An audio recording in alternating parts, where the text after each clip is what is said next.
Charlotte Hornets, Steven Silas. Steven, first of all, congratulations on your promotion. And I got to ask you a question. Like, everybody asks me, what does an associate head coach do? What is your new duties as the associate head coach as you take over for Patrick Ewing, who moved on to be the head coach at his alma mater, Georgetown? A lot of the duties are pretty much the same as any other assistant coach. I do game preps, I participate in practice, work with my guys individually.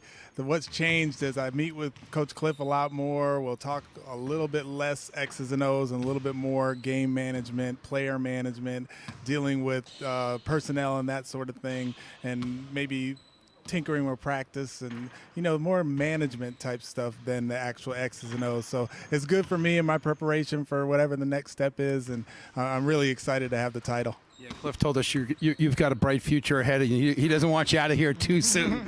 But as you get ready for this season, Wednesday night against Detroit, kind of an early start for the NBA. I'm so used to the Halloween. November 1st starts, shortened preseason. What were your thoughts on the way they did it? What would you have done differently, or did you like the way the preseason went?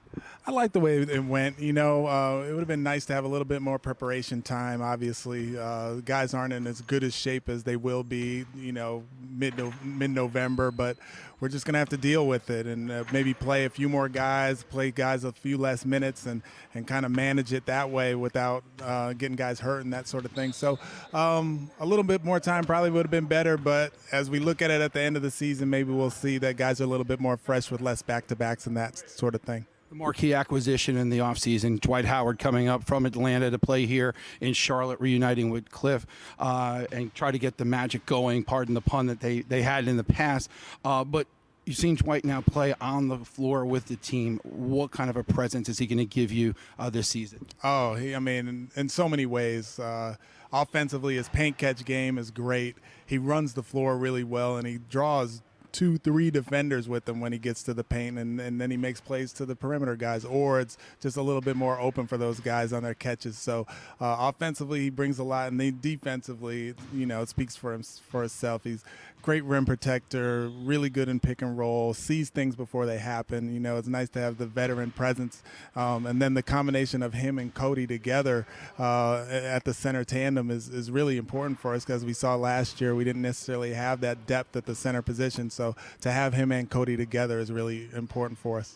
Depth has been one of the things that's been talked about all through the offseason. Michael Carter-Williams, Malik Monk, Dwayne Bacon, and some of the other guys that you've brought on.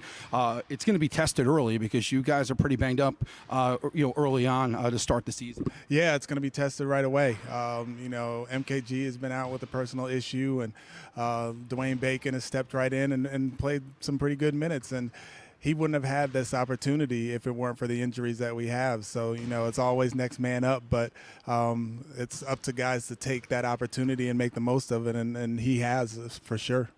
With Nick being out and MKG having the personal issues, do you go against Detroit with a lineup of Marvin Small and Frank Kaminsky at the big, or do you go with Jeremy Lamb at the small, put Dwayne in as the shooting guard, which would be unheard of for a rookie to start on opening night? But the way he's played in the preseason, he's definitely earned it. Yeah, he has earned it, and we'll see. Jay Lamb is recovering, so we'll see if he's able to start, and if he's able to start, then maybe we will go with Dwayne. But if not, maybe we'll have to have Dwayne at the 2 and Marvin at the 3. So it's still a pretty fluid situation based on injuries, but we'll kind of have to just wait and see over the next couple of days, next 48 hours, and see what we come up with.